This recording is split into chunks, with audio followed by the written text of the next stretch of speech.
Happy All Souls Day. This week we are taking a short look at All Souls Day.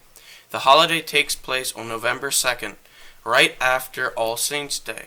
During All Souls Day, we remember and pray for the faithfully departed, those people who have died in friendship and good standing with the Lord. We especially focus on the people in purgatory. To start out, let us talk about what purgatory is.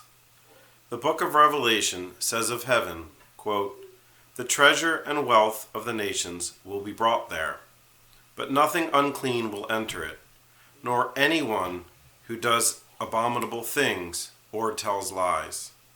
Only those will enter whose names are written in the Lamb's book of life." End quote. You might think this doesn't seem to have anything to do with purgatory. You would be correct. However, this passage takes on a greater significance to us when we read an excerpt from the book of Maccabees. On the following day, since the task had now become urgent, Judas and his companions went to gather up the bodies of the fallen. But under the tunic of each of the dead, they found amulets sacred to the idols of Gemnia, which the law forbids the Jews to wear.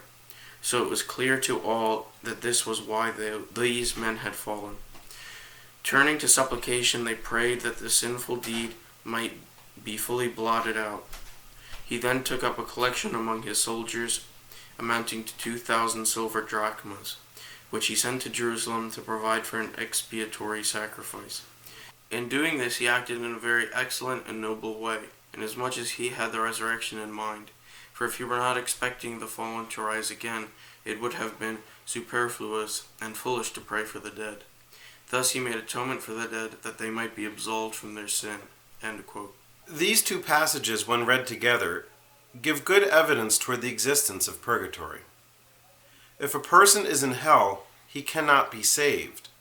But if he is in heaven, there is no need to pray for him. And yet in Maccabees, Judas is commended for his offerings for the dead. So who was he praying for? The Catechism of the Catholic Church states, quote, "All who die in God's grace and friendship, but still imperfectly purified, are indeed assured of their salvation. But after death they undergo purification, so as to achieve the holiness necessary to enter the joy of heaven." Unquote.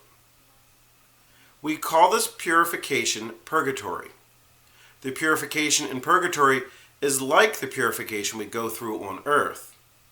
When we learn that what we are doing is morally wrong, or that it could just be done better, we are hurt. Our self-pride takes a blow, and we feel embarrassed even though we ultimately understand that we will be bettered by the experience. Each of these moments form us to be closer to the image of Christ that God calls us to be.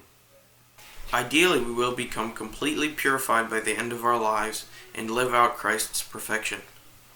This is what those we know to be saints have done, but there are many of us who did not reach that point in our spiritual development. These people have died free of mortal sin, but still have weak consciences, impure hearts, or underdeveloped wills. They will need to become completely purified before they can join the saints in heaven, because nothing impure can enter, as stated in the book of Revelation. Purgatory's purification is perhaps harsher than earthly purification for two reasons. It is not as gradual as a lifetime, but is done all in one process. The person being purified is also fully aware of the joys of heaven that he cannot yet partake in, much like a child who watches his friends play through the window while he does his homework. The Catechism makes it very clear that the suffering undergone in purgatory is entirely different than the punishments of hell. There is purpose to the suffering.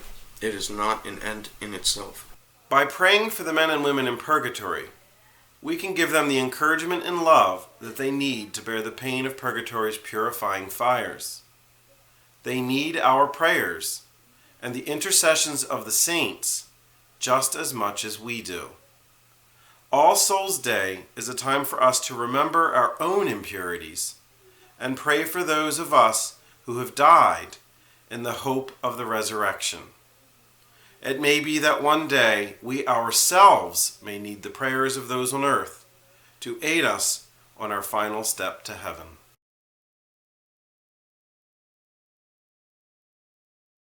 Thanks for watching. Like, share, and subscribe this video if you would like more content like it in the future. Please check out St. Philip Neri Church's Facebook page. They post videos like this every week. And it says here in my notes that I should say, God bless you and have a nice day. But I'm not listening to Past Andrew. It's Present Andrew time. Ciao.